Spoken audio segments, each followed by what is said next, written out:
esse momento.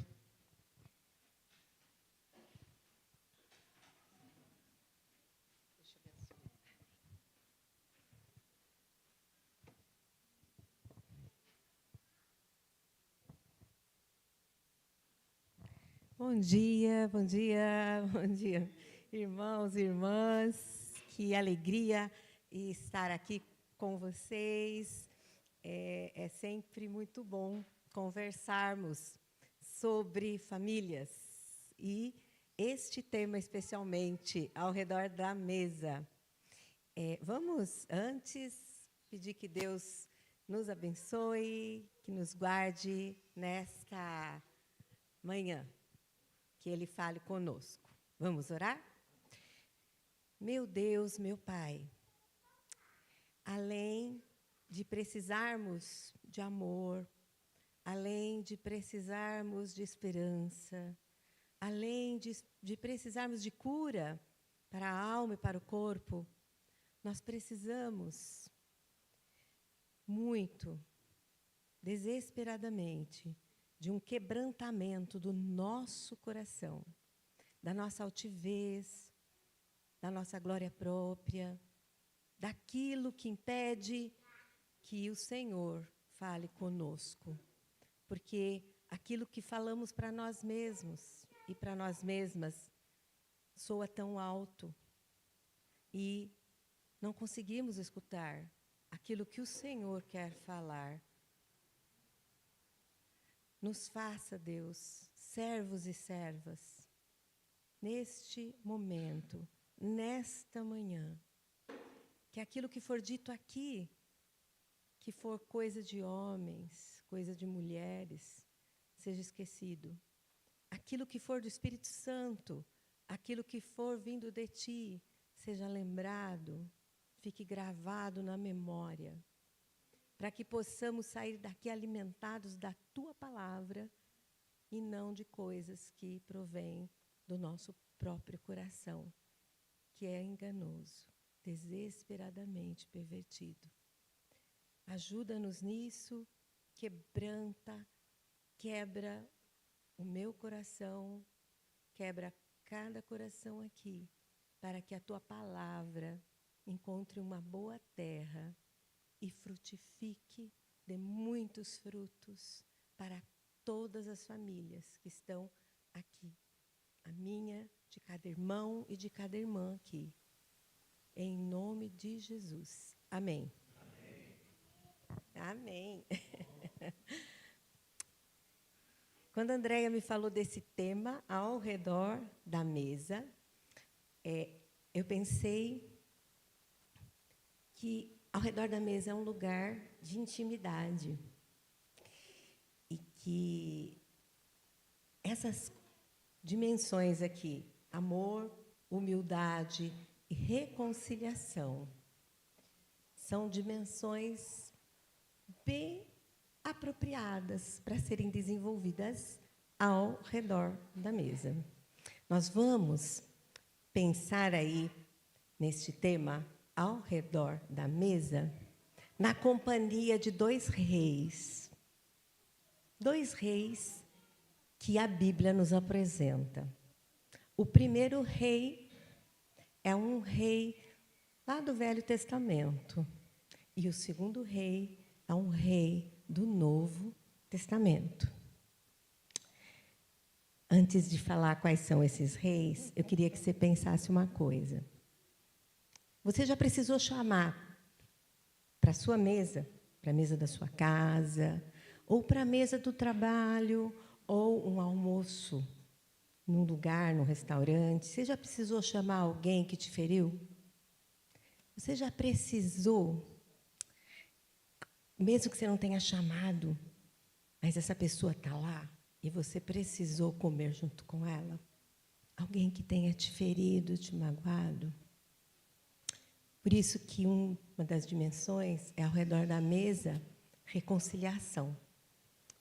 Só que para reconciliação a gente precisa de antes ter amor e humildade. Então fique com essa questão.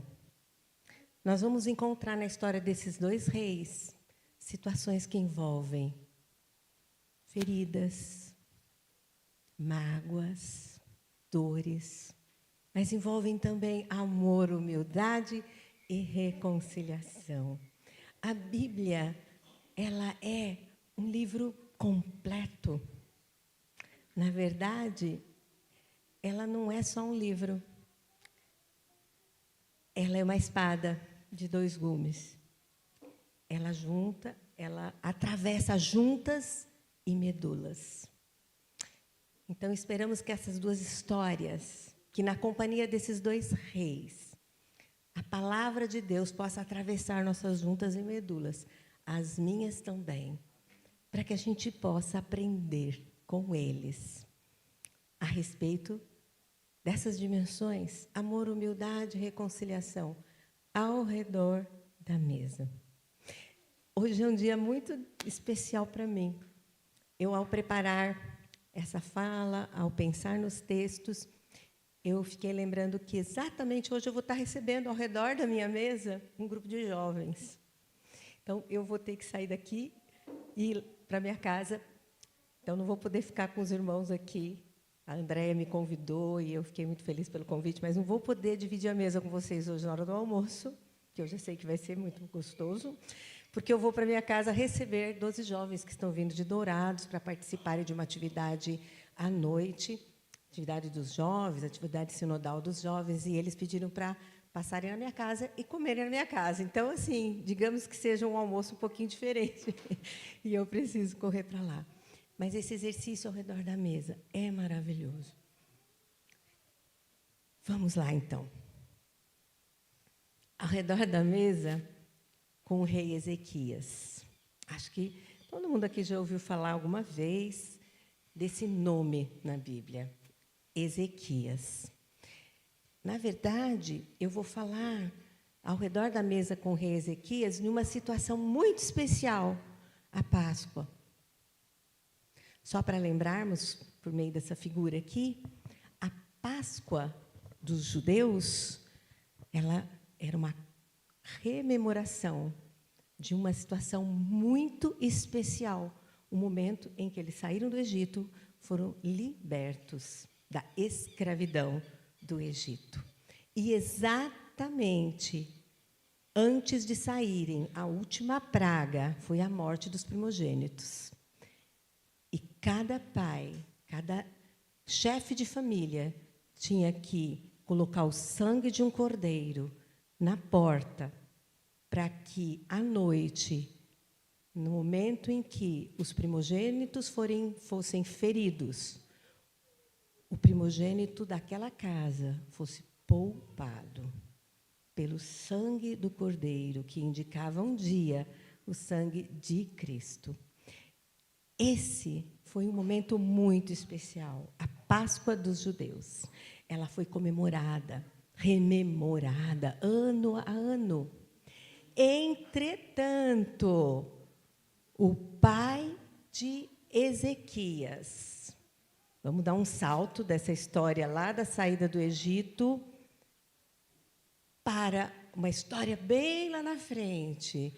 O povo já morando na terra conquistada, muitos reis, muitas coisas aconteceram, divisões, já não havia mais apenas as 12 tribos como um reino unificado, havia 2 tribos que eram governadas pela descendência de Davi e mais 10 tribos que era governada por outros reis, que, na verdade, começou depois de Salomão.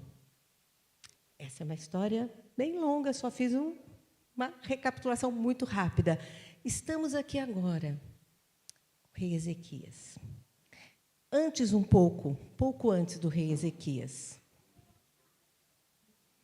o pai do rei Ezequias, Acás. O pai do rei Ezequias foi um rei idólatra. Foi um rei que, por ser idólatra, ele foi castigado.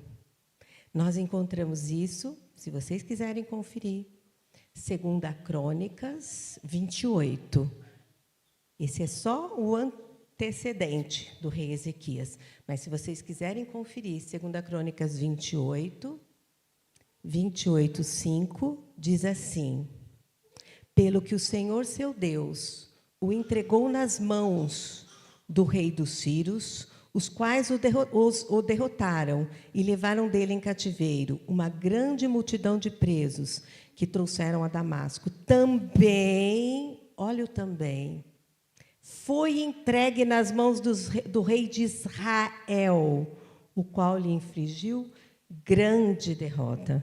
Lembra que eu disse que o reino já não estava mais unificado, as 12 tribos? Havia o reino do norte, que era denominado Reino de Israel, e o reino do sul, que era denominado Reino de Judá. O de Judá é que vinha da descendência de Davi. O reino do norte, que era Israel, já era outra descendência, e muito afastados já do Deus de Abraão, Isaque e Jacó. Olha só, mas era um reino, digamos que irmão, era um povo irmão. Aconteceu que, então, por causa da idolatria de Acás, Deus permitiu que o povo de Judá, essas 2 tribos, da descendência de Davi, da qual viria Jesus, fosse entregue na mão dos sírios e também na mão dos seus próprios irmãos. E olha só, nesta batalha sangrenta, morrem 120 mil homens de Judá. O versículo 8 diz assim: os filhos de Israel eram um povo irmão do povo de Judá. Levaram presos de Judá, seu povo irmão, 200 mil, mulheres, filhos e filhas, e saquearam deles grande despojo e o trouxeram para Samaria. Pior que isso, no versículo 15, diz assim: homens foram designados nominalmente, os quais se levantaram e tomaram os cativos. Antes ainda. Sim, tomaram cativos. E do despojo vestiram a todos os que estavam o quê? Nus. Os homens de Judá foram envergonhados. Os próprios irmãos, um povo irmão, pela mão de Deus, pelo castigo, pela idolatria de Acás. 120 mil foram mortos, e os que foram levados cativos foram colocados nus, para a vergonha deles. Entretanto, mesmo diante de uma situação tão difícil, tão dura, Deus levantou alguns homens, no versículo 12, alguns homens dentre os cabeças de Efraim, que era uma das tribos do Reino do Norte, a saber, Azarias. E lhes disseram: não fareis entrar aqui esses cativos. Esses uns que levantaram lá do reino de Israel disseram: não fazeis entrar aqui esses cativos, porque intentais acrescentar aos nossos pecados e à nossa culpa diante do Senhor, ainda outros, a nossa culpa já é grande. Então, os homens armados deixaram os presos e os despojos diante dos príncipes e toda a congregação. Liberaram esses homens que estavam nus, esses homens de Judá. Isso é o antecedente.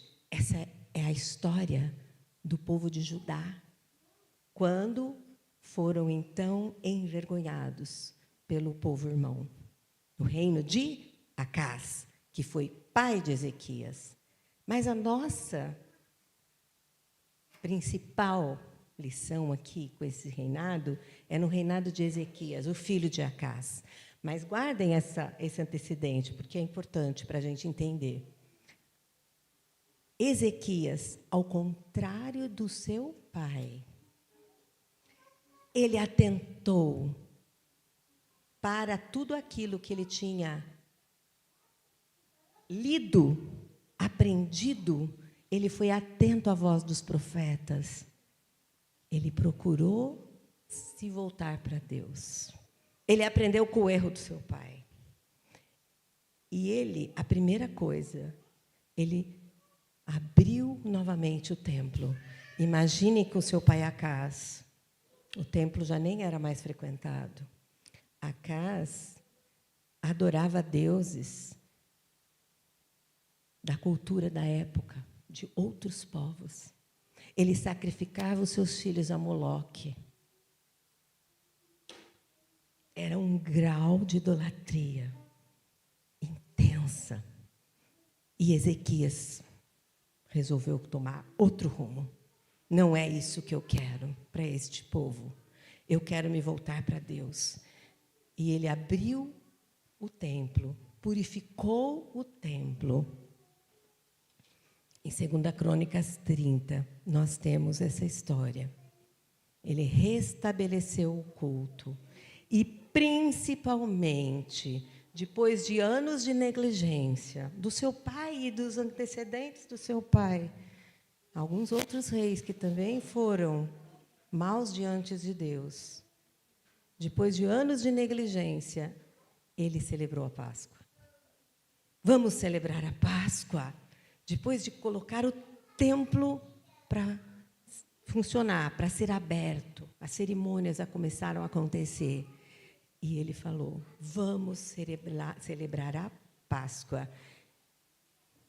E ele promulgou um edito e convidou todo o povo de Judá para a celebração da Páscoa.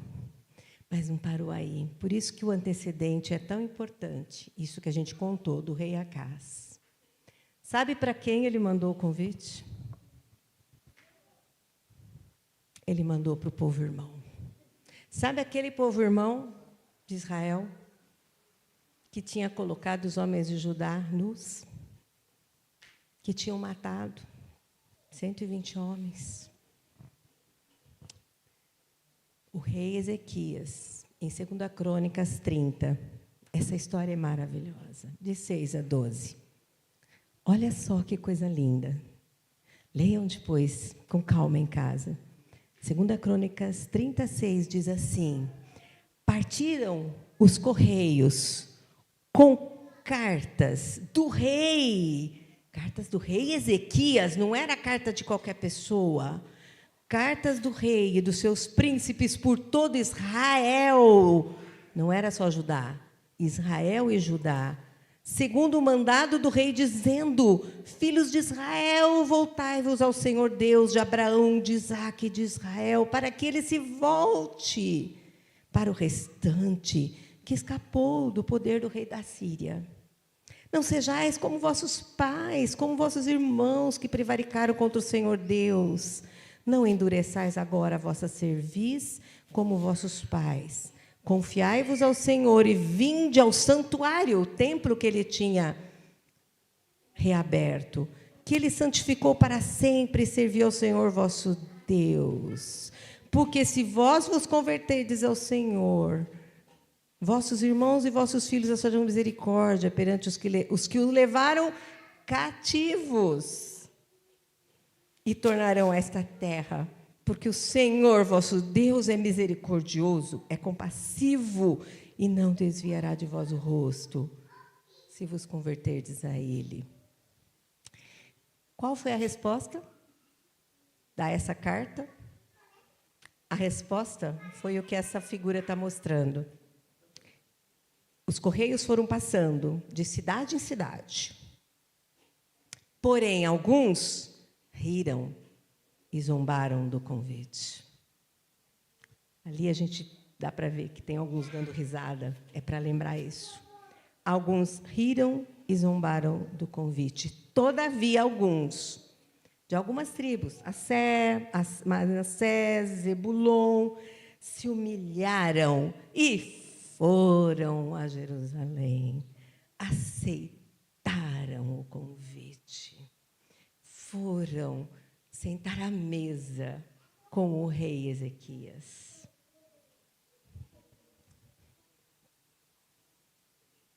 Amor e humildade. Ezequias precisou de Deus fazer brotar nele amor e humildade. Não é qualquer coisa. O seu povo tinha sido humilhado, tinha sido morto, tinha sido envergonhado.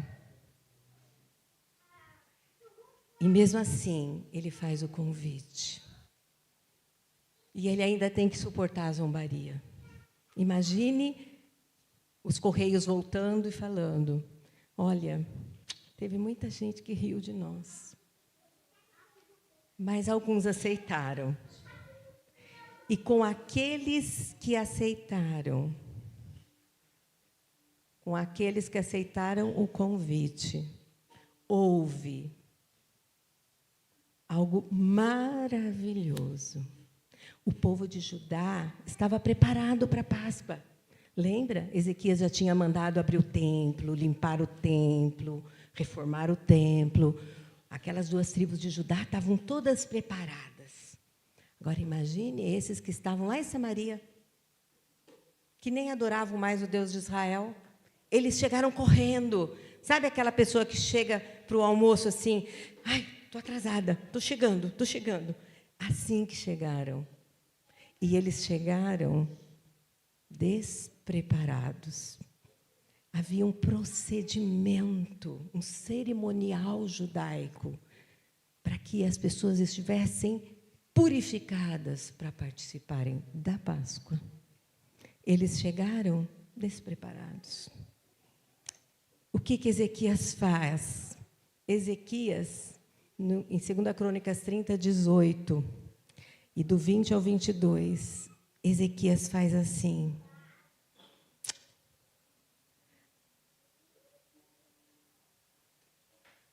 o povo que chegou no 18,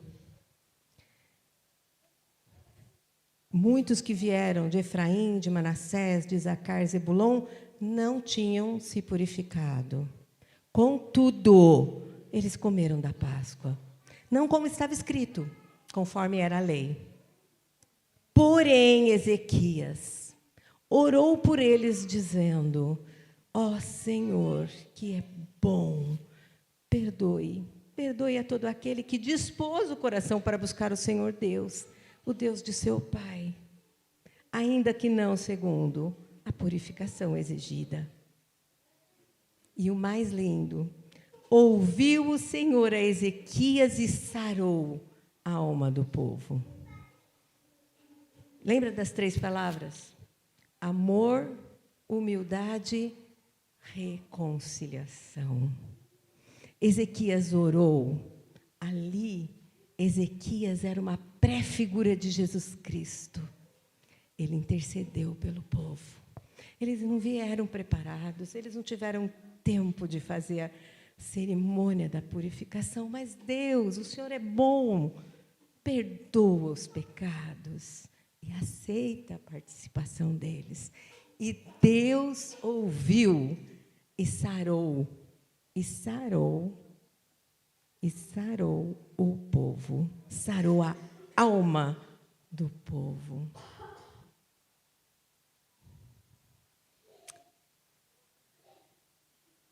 Acho que vocês já estão imaginando que o outro rei do Novo Testamento é Jesus. Ezequias foi uma pré-figura de Jesus Cristo, quando ele se humilhou, quando ele amou e quando ele promoveu a reconciliação. Mas um rei perfeito viria depois de Ezequias. Pouco tempo antes também, como fizemos com o rei Ezequias, nós tivemos uma cerimônia maravilhosa, a entrada triunfal de Jesus em Jerusalém. E ele foi reconhecido rei. De maneira muito equivocada por muitos, que pensavam que ele era um rei poderoso, terreno, que ia libertar o povo que estava oprimido pelo Império Romano. Mas, de qualquer forma, ele foi reconhecido rei na entrada de Jerusalém. Mas, na verdade, indo agora, lá para João 13, em João 13, nós vamos ver que, na verdade, este rei, o mais importante, antecedente deste rei, dessa história que a gente vai ver ao redor da mesa com Jesus, é que este rei, em João 13:1, amou os seus que estavam no mundo, mas não os amou de qualquer maneira. Amou-os até o fim. Qual que é o nosso fim? Qual que é o meu fim e o fim de vocês? A morte, não é? Esse rei, o amor real dele foi até o fim. Ele morreu a morte que é sua e que é minha. Ele morreu porque ele amou até o fim. Esse é o antecedente mais importante dessa situação tão linda ao redor da mesa com o rei Jesus. Antes, ao redor da mesa com Ezequias. Agora, ao redor da mesa com o rei Jesus. Começa a ceia. Estava na época da Páscoa. Lembra a Páscoa dos judeus? Estava na época da Páscoa. E estando na época da Páscoa, Jesus manda os discípulos se reunirem e, na verdade, aquela não foi mais. Na verdade, aquela foi uma cerimônia que veio para avisar os discípulos que a plenitude dos tempos havia chegado. E foi uma ceia muito especial.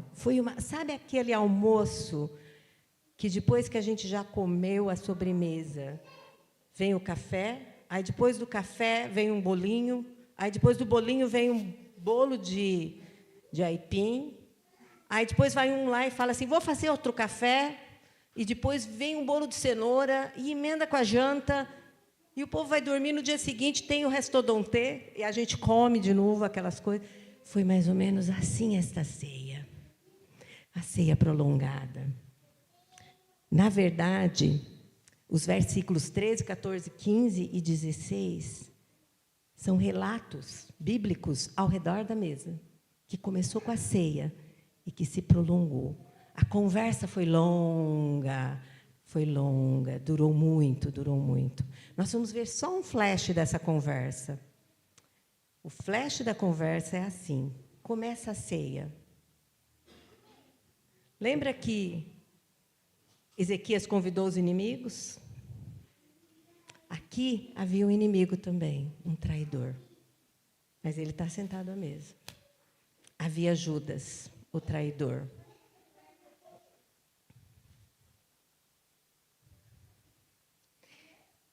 Sentam à mesa, iam começar a comer, Jesus levanta. Opa, o que está acontecendo? Jesus se levanta, tira o excesso de roupa, né? A Bíblia diz que ele se desveste, mas eu acredito que ele não ficou desvestido totalmente. Vocês já tentaram lavar louça com bastante roupa de frio? Aquelas blusas bem grossas. Roupa, então? Não dá, né? Molha tudo, faz uma confusão. Eu imagino que foi mais ou menos assim. Jesus ia lidar com água. Então, ele deve ter tirado o excesso de roupa. Os discípulos, imagino, olhando para ele assim, o que aconteceu com Jesus? Ele toma uma bacia, água, e chama os discípulos para lavar os pés dos discípulos. Tem uma música linda, que eu não, como professora, eu sou uma boa cantora, mas tem uma música que diz assim, Jesus, tu reuniste os teus amigos e lhes lavaste os pés humildemente, enviaste-os logo após entre os perigos de um mundo desumano e incoerente. Também pediste que este teu exemplo se repetisse em nós e que, ao invés de nos fecharmos em teu santo templo, saíssemos lavando em outros pés. Na poeira das estradas desta vida, vem nossos pés lavar tão doloridos. Essa era a cena. Pense se você estivesse lá. Jesus queria lavar os pés dos discípulos, numa atitude intensa de amor e de humildade. Tem todo aí um diálogo de Jesus, principalmente com Pedro. Lembra de Pedro? Aquele que disse, eu morro pelo Senhor. Pedro levanta e fala assim, Senhor, tu me lavas os pés a mim? Aí Jesus respondeu, o que eu faço não sabes agora, compreendê-lo-ás depois. Disse Pedro, nunca me lavarás os pés. Pedro ainda estava com o coração cheio de altivez dele mesmo. Aparentemente, ele queria dizer, não, Jesus, eu que tenho que lavar o pé do Senhor. Não, mas no fundo, Pedro achava que ele podia dar conta da própria vida. Jesus responde, se eu não te lavar os pés, não tens parte comigo. Aí Pedro, inclusive, daí achou, não, então lava o corpo inteiro. Aí Jesus responde, quem já se banhou não necessita de lavar senão os pés. Quanto ao mais está todo limpo, vós estáis limpo. Aqueles eram os que Deus tinha dado ao Filho. Entretanto, ele diz, pois ele sabia quem era o traidor. Vós estáis limpos, mas não todos. Havia um traidor. Mas isso não impediu Jesus, mesmo diante do traidor, de cear e de ser humilde e de amar até o fim. Não dependia nem de Pedro, nem de nenhum discípulo e nem do traidor. Já estava designado pelo Pai. Mais uma vez, aprendemos amor e humildade com o rei Ezequias. Amor e humildade com Jesus. Jesus veste-se, volta para a mesa. Lembra? Tinha tirado o excesso de roupa, veste-se e volta para a mesa. Ele tinha dito para Pedro, você está dizendo isso porque você não entendeu o que eu estou fazendo. E aí ele volta a conversa. Lembra a história que a mesa é um lugar para muita conversa? Compreendes o que eu fiz? Jesus pergunta. Compreendes o que eu fiz? E aí Jesus mesmo responde. Porque eu lhes dei o exemplo, para que, como eu fiz, vós façais também. Essa fala é maravilhosa. Nos ensina muita coisa. Aqui, em outro evangelho, Mateus, pode ser Lucas também, nesse mesma refeição, essa mesma ceia, Jesus diz, isto é o meu corpo dado por vós, isto é o meu sangue derramado em favor de muitos, para a remissão de pecados. Olha, o que eu fiz de ser servo é o que vocês têm que fazer, serem servos e servas. Serem aqueles que vão receber, mesmo os que feriram vocês, mesmo os que traíram vocês. E se eles derem risada, se eles caçoarem, não tem problema. Você fez o convite, porque alguns virão.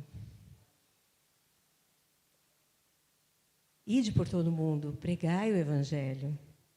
E, principalmente, sejam parte de mim ao mundo.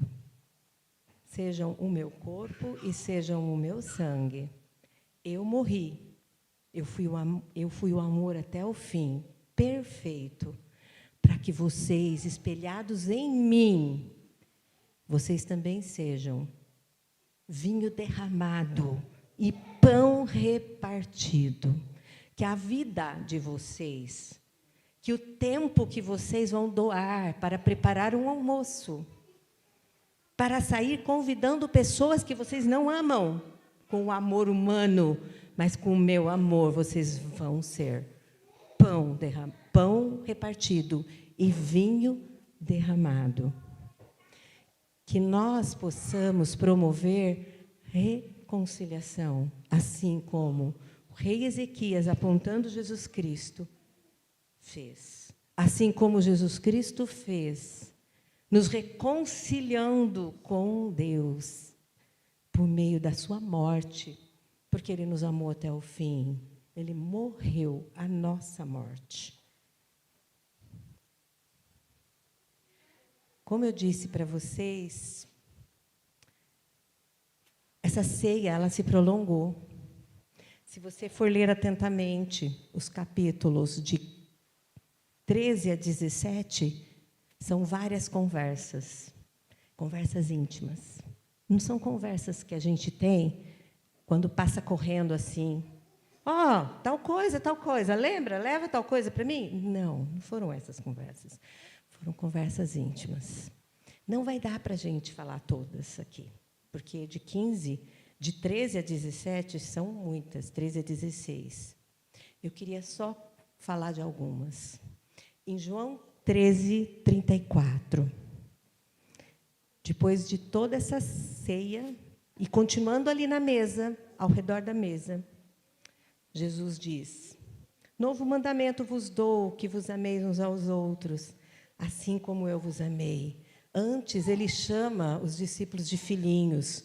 Filhinhos, ainda por um pouco tempo estou convosco. Ele está preparando os seus amigos.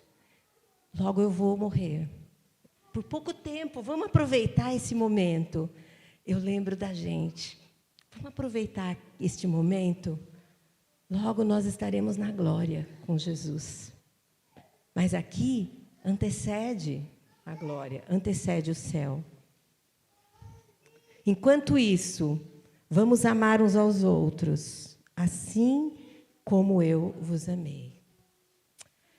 João 14 tem uma conversa muito íntima de Filipe com Jesus. Jesus está lá falando do Pai, que o Pai amou, e que é por isso que Ele ama, que o Pai deu eles para si. E aí, Filipe pergunta: Jesus, o Senhor fala muito do Pai, mas mostra-nos o Pai. Quem é o Pai? Olha que conversa, não? Você está há tempo conversando com alguém sobre o seu pai, você pensa que a pessoa já sabe quem é o seu pai, de repente a pessoa vem para você, Débora, e pergunta: mas quem é o seu pai? Aí você pensa assim: não é possível, pensei que ela era minha amiga, não sabe nem quem é meu pai, já falei tanto do meu pai para ela. Foi isso que Filipe fez. Jesus não se magoou com a pergunta, ele respondeu.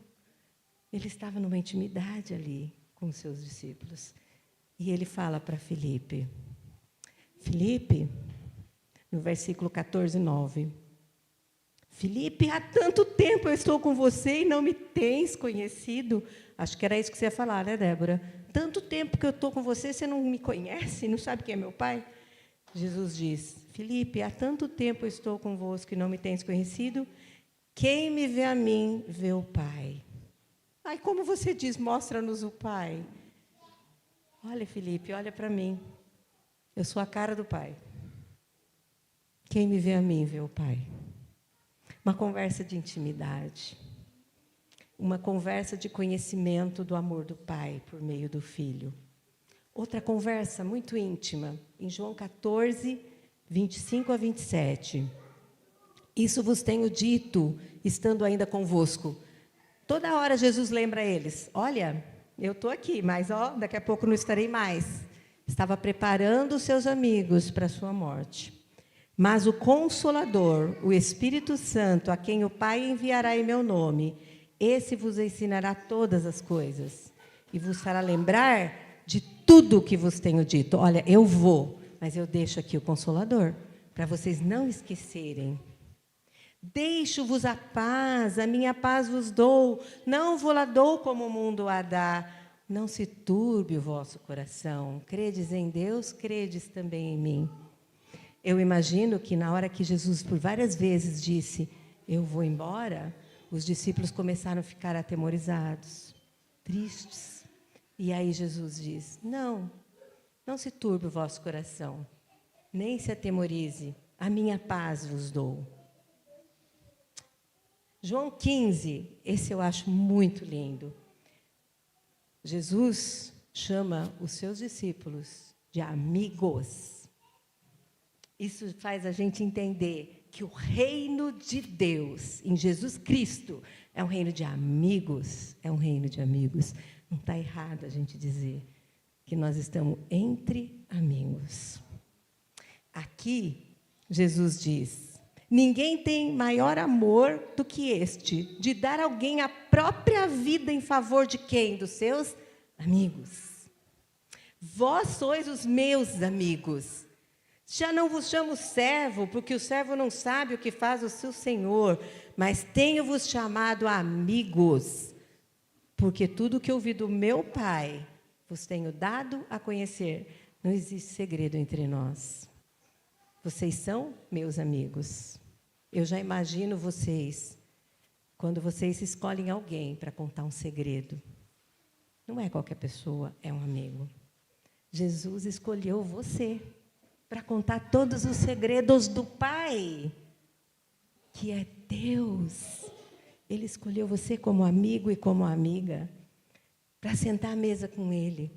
Eles estavam ali, sentados, acho que agora já era a hora do bolo, do bolinho, do outro cafezinho. Eles ficaram muito tempo ali na mesa. Por último, não é tudo, mas por último que eu queria aqui salientar mais um assunto entre eles. Em João 15, 27. E João 17, 20 e 24. João 15, 27 diz assim, e vós também testemunhareis, porque estáis comigo desde o princípio. Olha só, antes da fundação do mundo, eu já existia. E vocês já estavam comigo. Ou seja, já lá atrás, Deus já tinha planejado a sua vida, Débora. Deus já tinha planejado a vida de cada um de vocês aqui. Vocês já eram, embora ainda não tivessem nascido. A oração é uma oração que atravessa épocas. Porque em João 17, 20, ele diz, não rogo somente por estes, mas por aqueles que vierem a crer em mim por intermédio da sua palavra. Sou eu, sou você. Cada um de nós. Sou eu, é você, cada um de nós. Por quem Jesus orou naquele dia. E que Ele escolheu para ser amigo e revelar todos os mistérios do Pai. Todos os segredos do Pai. Tem uma música que eu gosto muito, que diz, aquele que tem os meus mandamentos e os guarda, esse é o que me ama. Anderson, você edita essa parte, tira essa parte da música. Vocês conhecem, né? Vamos cantar? Aquele que tem os meus mandamentos e os guarda, se é o que me ama. Aquele que tem os meus mandamentos os guarda. Esse é o que me ama. Aquele que me ama será amado por meu Pai. E eu também os amarei. E expressarei a Ele e me manifestarei a Ele.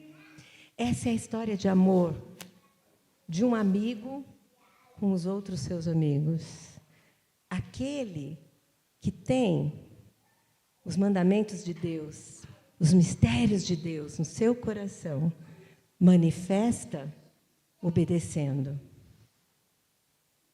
Essa é a forma que temos de sermos pão repartido e vinho derramado ao mundo. Que sejamos carta escrita e lida ao mundo. Tem um filósofo que compara conhecimento, livro, com comida.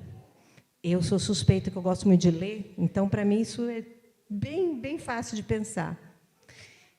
Quando você lê um livro, o livro pode te fazer muito bem, você ficar lembrando do livro. Ele pode te fazer mal, você ficar inquieta com aquele conteúdo. Ou pode não fazer nada. Nem lembro que eu li esse livro. Alguém te pergunta, você fala, não li, não. Não, mas eu lembro que você fala. Não, já esqueci.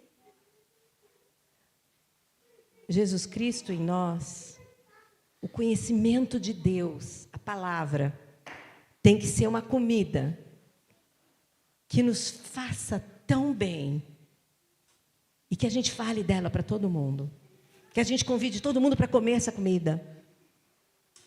Porque o próprio Jesus diz que a comida dele era fazer a vontade do Pai. Que a gente possa ter isto como principal na nossa vida. Que a principal comida seja fazer a vontade do Pai. Amém, meus irmãos? Estamos encerrando. E eu gostaria, então, de orar mais uma vez, pedindo que Deus possa, com o seu Espírito, gravar em nossas memórias e nosso coração esta maravilha que é sentar-se à mesa com Jesus. Meu Deus, apesar de nós e apesar de toda a nossa limitação, apesar de não sermos aquilo que o Senhor quer, tem misericórdia. Deus, obrigada pelo amor de Jesus, que nos amou até o fim e morreu a nossa morte. Que possamos transparecer isso ao mundo. Que possamos lavar os pés uns dos outros. Que possamos ser comida e bebida para o mundo, mas não comida e bebida da própria vontade, mas comida e bebida da vontade do Pai. Que possamos mostrar Jesus Cristo, porque somos irmãos e irmãs de Jesus. Que possamos mostrá-lo ao mundo, para que o mundo veja. Para que amor, humildade e reconciliação estejam presentes nas nossas vidas, não porque podemos por nós, mas por Cristo Jesus. Quantas vezes temos que falar que amamos, não com as nossas forças, mas por Cristo Jesus, que coloca em nós o seu amor. Em nome dele que oramos. Amém.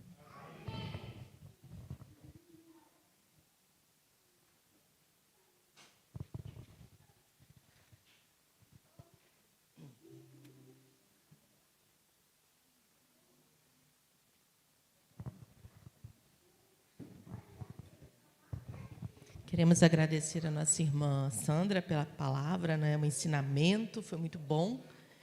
E dizer que, como família, estar ao redor da mesa com Jesus é maravilhoso. Estar ao redor da mesa